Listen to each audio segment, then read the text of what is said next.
Okay, this one is a slightly different variation of the same problem. We have a 500-gram cart that starts from rest and rolls down an inclined plane from a height of 1.2 meters. Determine its speed at a height of 0.5 meters above the bottom of the incline. And so again, I use conservation of energy. And so remember, the conservation of energy says that energy will remain constant throughout the entire motion.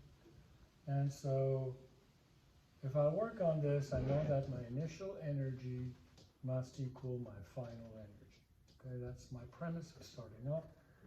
So I have this cart that's kind of on an incline like this. He's up here at a height of 1.2 meters. And when he gets over here at a height of 0.5 meters, this is where he has some PE and some KE. And we want to know how fast is he going when he's down at 0.5 meters from the top. Okay? So basically, at this point, again, whatever energy he has here is the same energy that's going to be throughout the motion. So whatever energy he has here is the same energy he's going to have there. So let's first find how much energy he has there. 500 grams, so 0.5 kg. Starts from rest. Again, we won't need the mass, you can take it out. And rolls down an inclined plane from a height of 1.2 meters.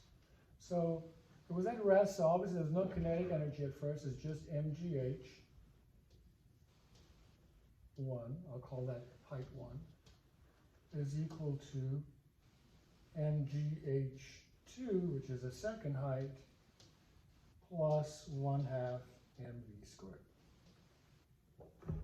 Okay, so h1 is going to be our big height here, which is of course 1.2 meters, and h2 is going to be this height here, which is this. And so all I'm saying is energy before was this, all potential, and energy after is this. It's a lower h2, it's a smaller potential energy because the h2 is a smaller height, plus 1/2 mv squared. And you can see how the m's kind of sweetly disappear from here. And so we're looking for v squared, remember. So over on the right-hand side, I have gh1 equals gh2 plus 0.5 v squared. I just converted the half to 0.5. The m's are all gone. That's just one way to do it.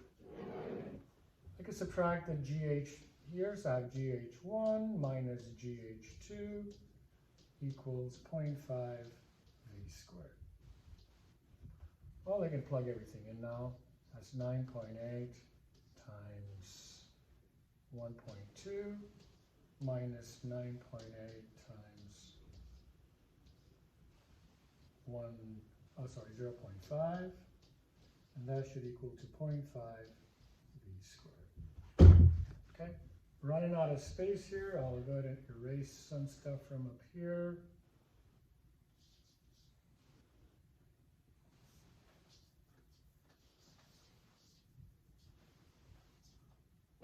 Y'all can always pause the video and recopy that. Okay, so back. Now I have 9.8 times 1.2. Let me go ahead and do that.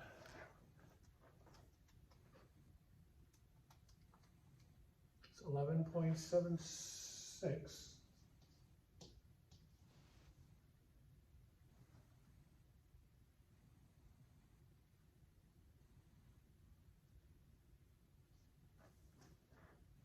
Minus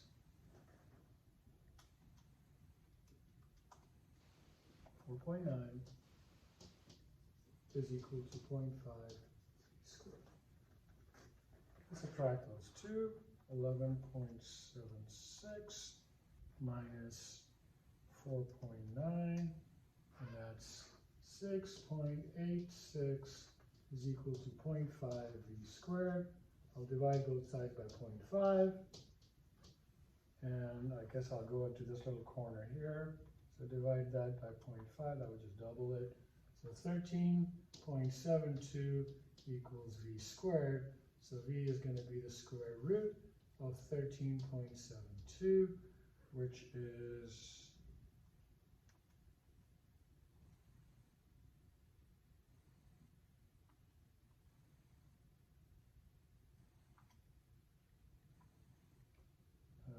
insert juice.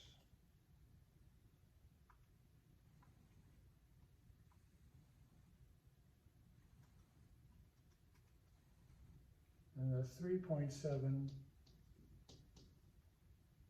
meters per second. Okay? So that's how fast it's going to be going over here. Been easy if it asks how fast it's going to go on the bottom, because you're just taking the entire mgh and equal to mv squared, but now you got to take the difference in the potential energy and make that equal to 1/2 mv squared. Okay? So again, you could have plugged in numbers earlier than I did, you know, up in here if you like to, but you don't have to. That's just one way of doing it. Okay?